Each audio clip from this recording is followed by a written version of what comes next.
Olá novamente e bem-vindo a mais um estudo, e hoje estudaremos o capítulo 4 do livro de Mateus.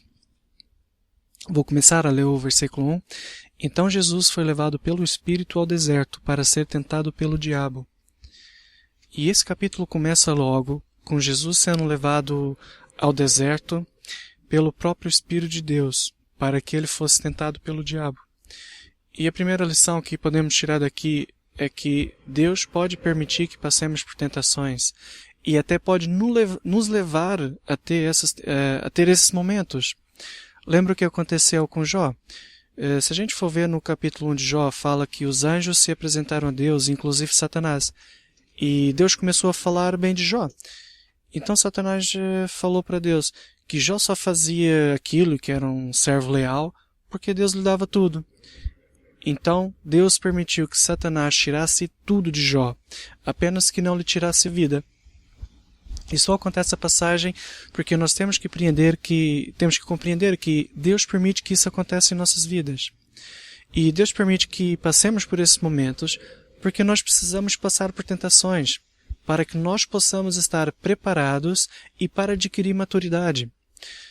Tal como fala em Tiago, no capítulo 1, do versículo 2 ao 4, que fala assim: Meus irmãos, considerem de motivo de grande alegria o fato de passarem por diversas provações, pois vocês sabem que a prova de sua fé produz perseverança, e a perseverança deve ter ação completa, a fim de que vocês sejam maduros e íntegros, sem lhes faltar coisa alguma.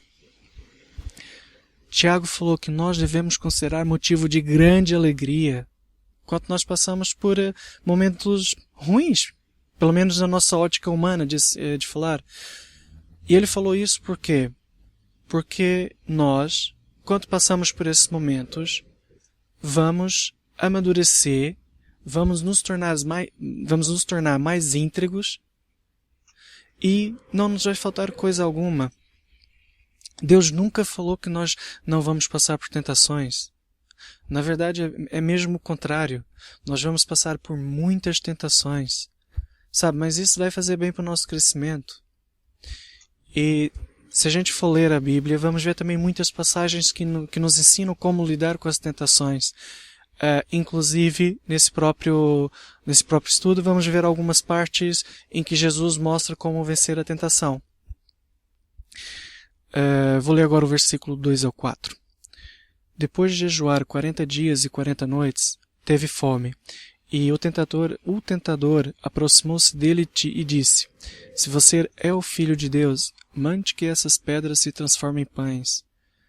Jesus respondeu: Está escrito, nem só de pão viverá o homem, mas de toda a palavra que procede da boca de Deus. Só um pequeno detalhe é que Jesus teve a fazer jejum de 40 dias.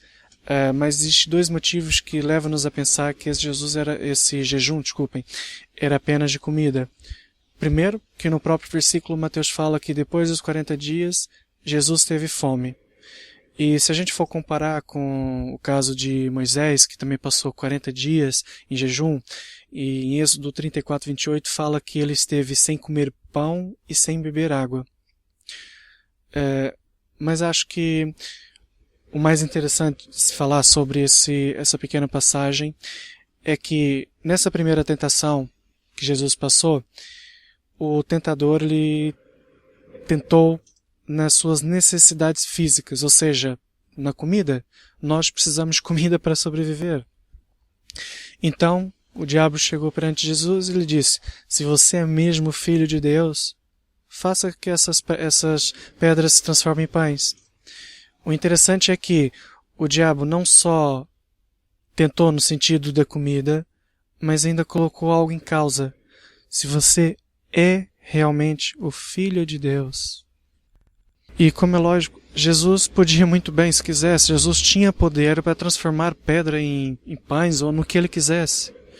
Entretanto, ele tinha um motivo e um propósito para estar ali e para estar a fazer esse jejum. E na primeira tentação, Jesus mostra uma maneira de vencer a tentação, usando a palavra. Porque ele respondeu ao diabo: Está escrito, nem só de pão viverá o homem, mas de toda a palavra que procede da boca de Deus. E no versículo 5 ao 7 fala assim: Então o diabo levou a cidade santa, colocou-o na parte mais alta do templo, lhe disse: Se você é o filho de Deus, jogue-se daqui para baixo, pois está escrito: Ele dará ordens aos seus anjos a seu respeito, e com as mãos eles o segurarão para que você não tropece em alguma pedra. Jesus lhe respondeu: Também está escrito: Não ponha à prova o Senhor, seu Deus. Na segunda tentação, o diabo tentou colocar a fé de Jesus em causa e de colocar Deus à prova. E como a parte da comida não funcionou bem, o diabo volta ainda com a primeira frase, ou seja, se você é realmente o Filho de Deus, jogue-se aqui do alto do templo. E ainda o mais interessante de notar nisso é que, para além de tentar o diabo tentar Jesus, ele usa a própria palavra de Deus para tentar fazer isso. Mas Jesus novamente vence a tentação declarando a palavra de Deus. Eu uma vez ouvi uma frase muito boa, que foi o professor Luiz Saião que falou, que falava assim: a palavra de Deus mencionada de maneira errada é a palavra do diabo. E isso tocou tão forte no meu coração porque é verdade. Nós temos que tomar muito cuidado com o uso da Bíblia, porque muitas pessoas usam apenas para apoiarem aquilo que querem, sendo que o contexto é completamente ignorado e por vezes o significado do versículo é distorcido. Por isso nós temos que sempre colocar em prova tudo o que ouvimos para ver se está mesmo de acordo com a palavra de Deus. E não é só olhando em si o versículo, mas o contexto completo. Vou ler agora o versículo 8 a 11. Depois o diabo levou a um monte muito alto e mostrou-lhe todos os reinos do mundo e o seu esplendor.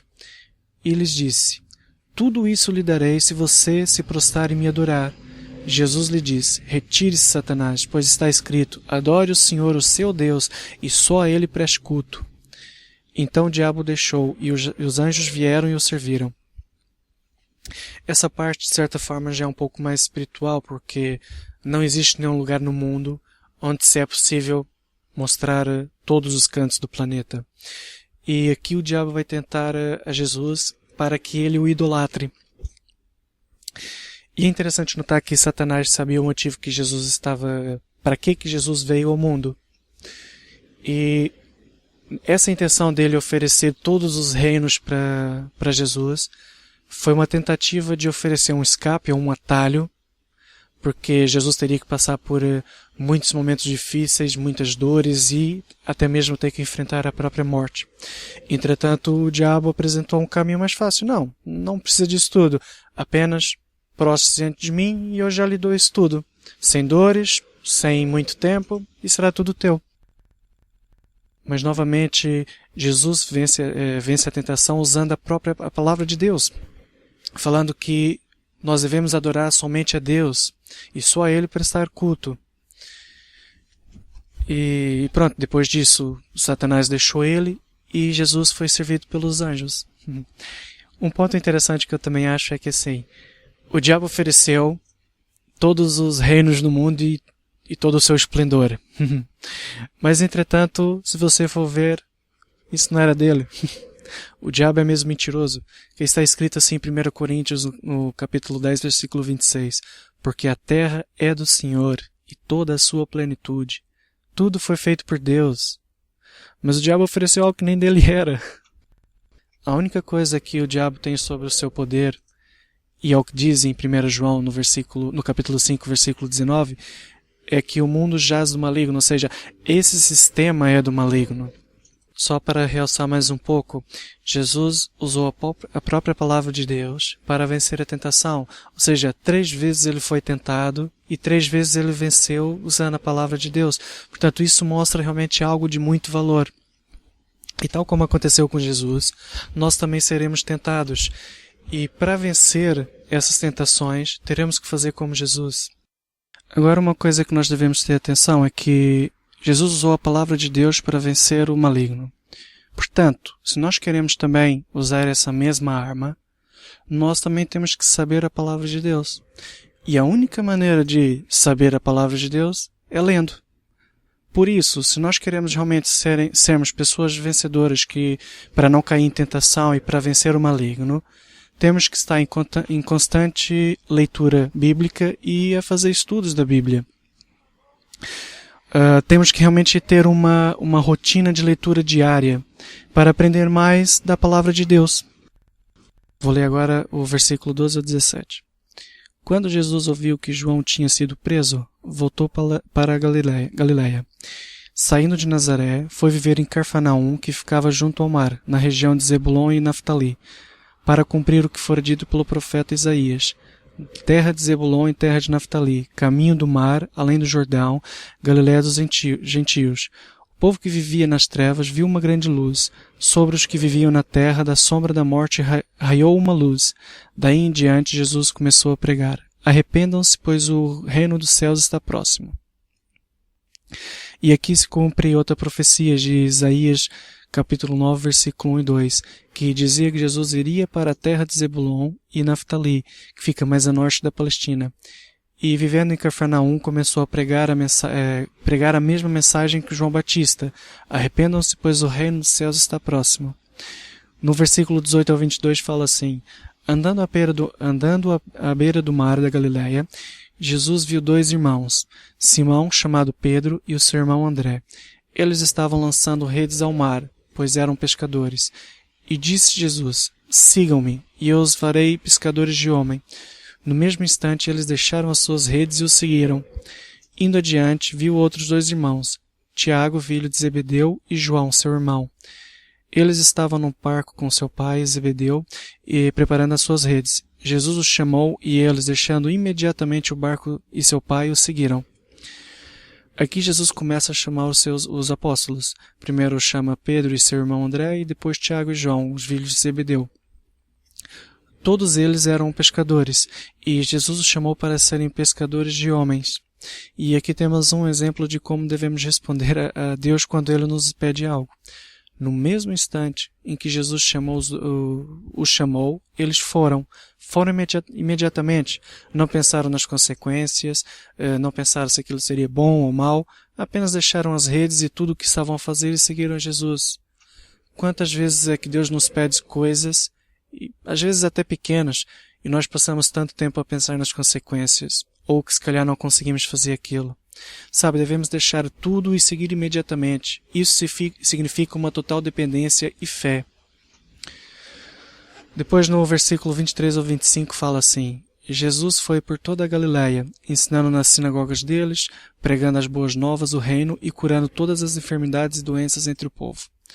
Notícias sobre ele se espalharam por toda a Síria, e o povo lhe trouxe todos os que estavam padecendo de vários males e tormentos, endemoniados, epiléticos e paralíticos, e ele os curou. Grandes multidões o seguiam, vindo da Galileia, Decápolis, Jerusalém, Judeia e da região do outro lado do Jordão. As pessoas conseguiam ver que Jesus não era um homem normal. E Jesus aqui dá muitos sinais que autentificam o seu ministério, curando vários tipos de doenças, curando endemoniado. Ele vai provar que tem realmente o poder de Deus, que esse poder vem de Deus. E isso vai gerar uma certa fama, que faz com que ele seja conhecido em toda a Síria, e grandes multidões de várias partes o seguiam. E acabamos então o estudo de mais um capítulo. Tentarei o mais rápido possível trazer o estudo do capítulo 5, que estará repartido em partes, pois é um capítulo muito grande, e realmente as coisas que são faladas nele são de extrema importância. Quem quiser em texto já está disponível no Vida Plena. Pronto, até para a semana, fiquem com Deus e que Deus vos abençoe.